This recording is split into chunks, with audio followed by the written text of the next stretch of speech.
Olá para todo mundo, eu sou a Aline e sejam muito bem-vindos a esse quadro do meu canal, Terças Soviéticas. Terça, quarta ou quinta, qualquer dia da semana que faça sentido para você refletir um pouco sobre o que deu origem à União Soviética e por que a gente pode achar vários paralelos entre o Brasil e a Rússia, bem pertinho da derrocada do seu antigo regime czarista. Imagina que seu filho chega em casa e conta pra você que ele teve uma discussão política no colégio. Um debate, alguma coisa bem informal, só entre os colegas. Ele tem 12, 16 anos, não importa. O que importa é que chama a atenção dele que alguns colegas foram bem simpáticos e procuraram adotar uma postura neutra. Procuraram se colocar imparciais, como não querendo tomar partido de nenhum dos lados. Então, nessa discussão, ele encontrou os neutros e encontrou também aqueles que tomaram partido, muitos a favor de ícones conservadores dentro do Brasil e do mundo. Mas o que significa isso? O que significa ser neutro? O que significa não tomar partido de alguma coisa? Significa que quem vai ser eleito não tem importância para os imparciais? Significa que eles são, então, invulneráveis a todas as posturas políticas e as consequências dessas posturas, desses demais que tomam partido, desses que se posicionam? Eu vou contar para vocês uma história bem interessante que aconteceu na Rússia e que traz exatamente essa problemática para os dias de hoje, o lugar da neutralidade. Entre 1900 e 1905, a gente vai conhecer uma série de acontecimentos, de posicionamentos ideológicos que vão levar à grande Revolução Liberal. A Revolução de 1905 foi uma revolução feita pelos liberais que, consciente ou inconscientemente, acabaram lançando o Império Russo na mão dos bolcheviques.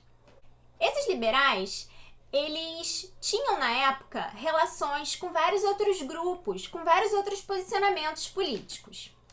A gente vai ter aquele liberal que apoiava a autonomia dos zemstvos, desses autogovernos de província, os que queriam liberdade econômica e que estavam se lixando para a liberdade no campo da moral. Eles estavam preocupados com o progresso, com ideias. Eles estavam preocupados em dissolver, de certo modo, em tirar esse peso que existia sobre a Rússia, o peso das instituições, o peso da igreja, o peso de um czarado obsoleto em pleno início do século XX.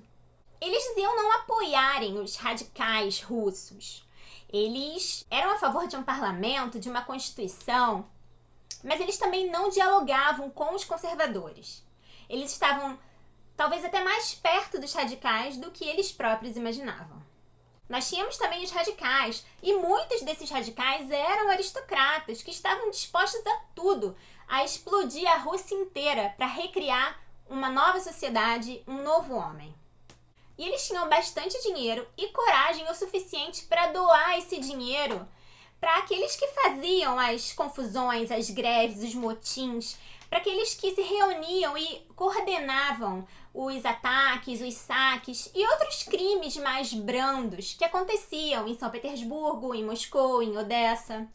O objetivo desses crimes era, na verdade, só colocar o czar de sobreaviso. Era mostrar para a população que o czar e a sua autocracia, todo esse velho mundo que ele representava, já não tinha mais controle sobre nada, já era incapaz de governar e de manter uma ordem no império. Esse império tão vasto, tão cheio de etnias, de ideias, de tanto desejo de revolução, de mudanças, desestabilizando o czar, tirando o respeito que a população tinha dele, era um dos importantes objetivos que essas agitações tinham em mente. Essas agitações, na verdade, as pessoas que estavam por trás delas.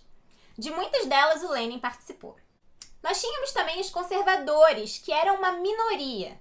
Eles estavam contentes com a vida, estavam apoiando o czar, era realmente uma minoria.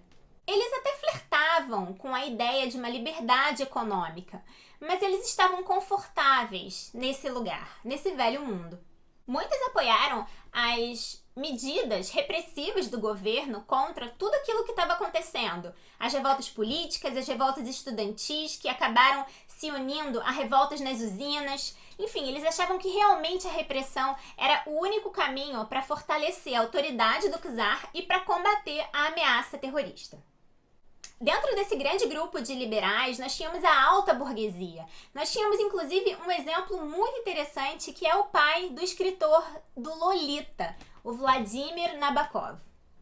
Esse pai desse escritor tão famoso, ele reuniu muitos congressos contra o czarado, ele organizou uma série de eventos e contribuiu do seu próprio bolso para uma série de medidas que procurassem desestabilizar o governo, que fizessem o governo entender na marra que era preciso, então, tirar o czar de cena, que era possível, que era mais do que possível, que era urgente instalar um parlamento, uma constituição.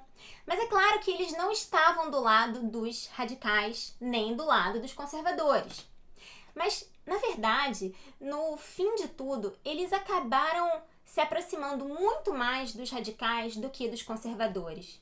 Com esse medo do retorno ao velho mundo, ao antigo, com medo dos conservadores, das instituições, com medo de tudo aquilo que vinha regendo a vida do Império Russo, eles acabaram, então, financiando a coragem de muitos terroristas. Eles acabaram, então, deixando a coisa correr solta. Eles acabaram deixando que esses caras que tinham mais ousadia, mais coragem para destruir, eles de certo modo pudessem abrir o caminho para o liberalismo tão sonhado.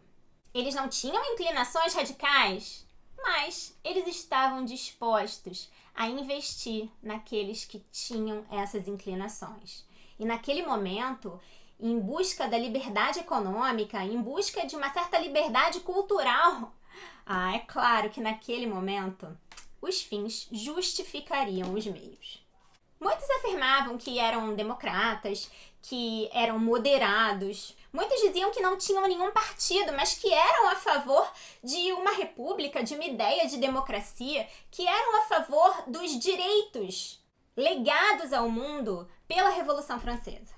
Mas, no fundo, não é que eles não tivessem partido político, que eles não tivessem posição. Eles não tinham, naquele momento, coragem de se posicionar sem ter uma rede por trás. Eles estavam esperando, então, um grande movimento para irem na mesma onda. Eles não conseguiam assumir essas posições sem o respaldo de uma maioria, sem essa maldita unanimidade, sem um coro, sem uma voz uníssona. E eles, esses neutros que não tinham partido, acabaram sendo levados nesse turbilhão de acontecimentos, em todos esses problemas que a gente vai conhecer entre 1905 e 1917. Esses neutros vão então ser engolidos pela Primeira Guerra Mundial e as atrozes consequências sobre o Império Russo, a fome, mais pobreza, mais uma guerra civil que vai durar 5 anos, e mais a repressão de um Estado tão novo quanto o Estado bolchevique, que já se mostrava tão terrível, tão criminoso, contra a sua própria população, contra esse próprio povo que ele dizia representar. Então, esses caras, esses neutros, eles acabaram apoiando a instituição de uma ditadura em nome da liberdade. Então, e você, o que você me diz agora? Será que dá para ficar neutro numa situação dessas?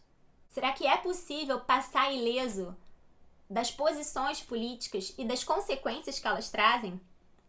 Espero que você tenha gostado desse dia soviético em que eu trago para vocês algumas verdades sobre o passado que podem fazer total diferença no nosso futuro. Eu vejo vocês no próximo vídeo. Tchau!